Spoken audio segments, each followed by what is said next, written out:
Alright, we got the Charger in the garage today, and we're gonna change the transmission fluid on it.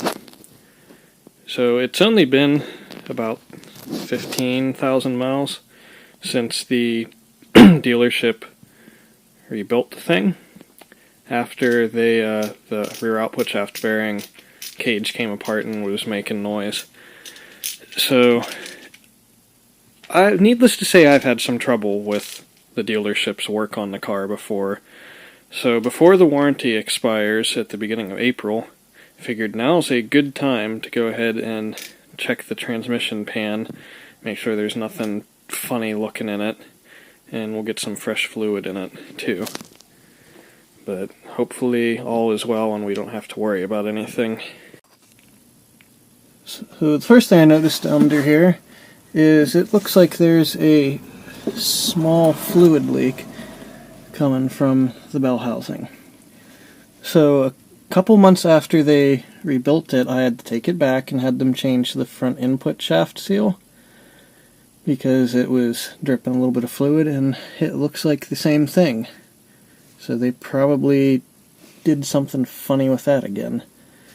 But at this point, I don't know if it's even worth bothering with that again, because they're liable to get something else messed up at this point. Alright, so we're going to try and minimize the mess as much as possible down here. I've already gone ahead and just cracked the bolts loose, so we'll go ahead and see if we can't loosen the this end of it a bit and let it tilt down and start letting the fluid drain out. And of course I get it on my arm. At least it's coming out red, so that's a plus.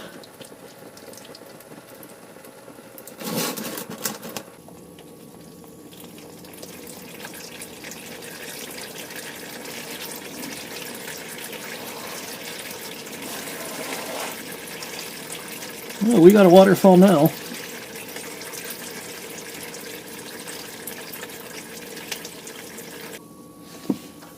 Already getting transmission fluid down my arm.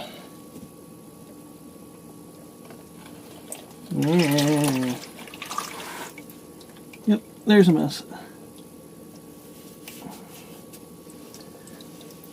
But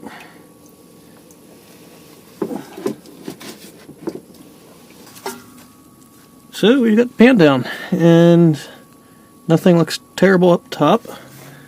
We'll have to get the pan out from under the car and go take a look at it. I guess we can pull the filter down too. But so far, the last time there was chunks of that bearing cage stuck in the filter, so I don't see anything now, so that's a good sign. So hopefully we're all good. Well, so we got the pan over here on the bench.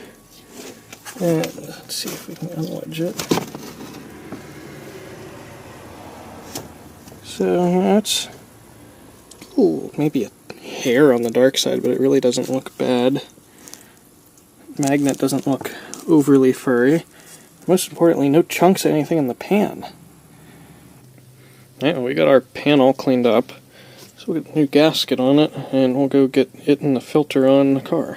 Now we just got to clean up the bottom of the pan, so we can see if we wind up with any leaks.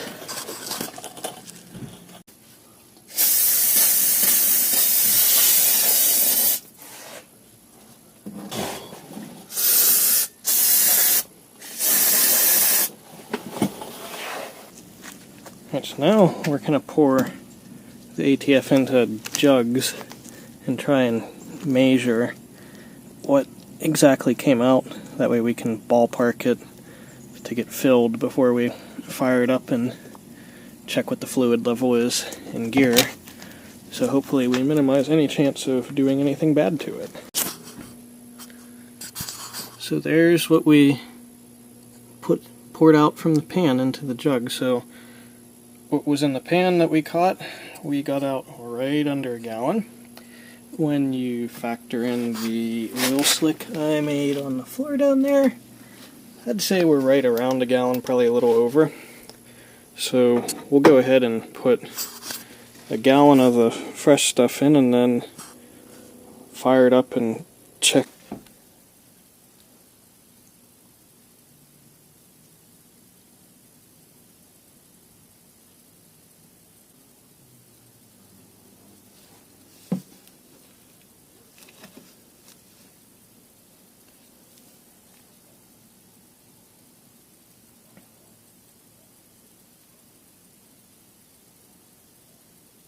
So there's 1 gallon. So we've got our handy little chart here that shows us at various temperatures what the fluid level should be. So it only goes down as far as 70 degrees, which right now it's about 50, 55.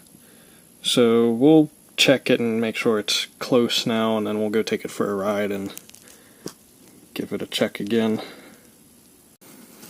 Okay, let's fire it on up here, and we'll just take it through the gears and check the fluid.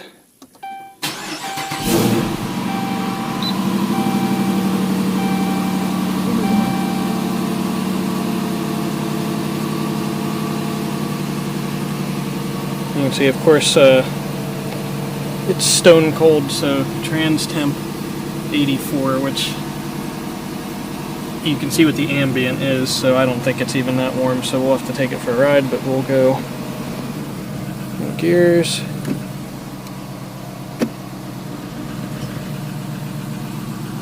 Run it through as much as it'll let us.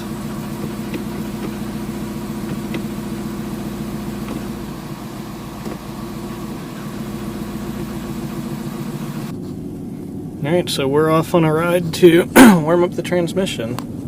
We're currently at 90 degrees still, and so far, having made it maybe a quarter of a mile, we're driving fine.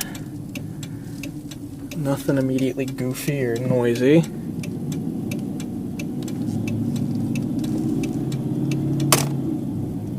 Shifting normal. So we'll check back in once we're warmed up a bit. Alright, so we're about up to temp now, just taking a loop around my usual road test loop around the neighborhood here. So it seems like it's shifting good. We're, warmed up good. It seems fine. So we'll go back to the house, check the fluid level, and see how we're looking. So it looks like we're right around 60 millimeters. There we go.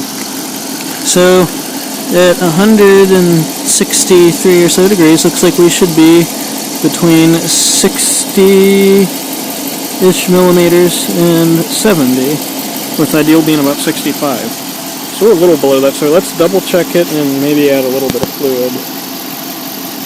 So we'll go double check the trans temp, but we're right at 65 millimeters now. So let's put it in drive. 158. 160 is 60 to about 68 or so millimeters, so we're pretty close to the middle of that. So I think we'll call that good.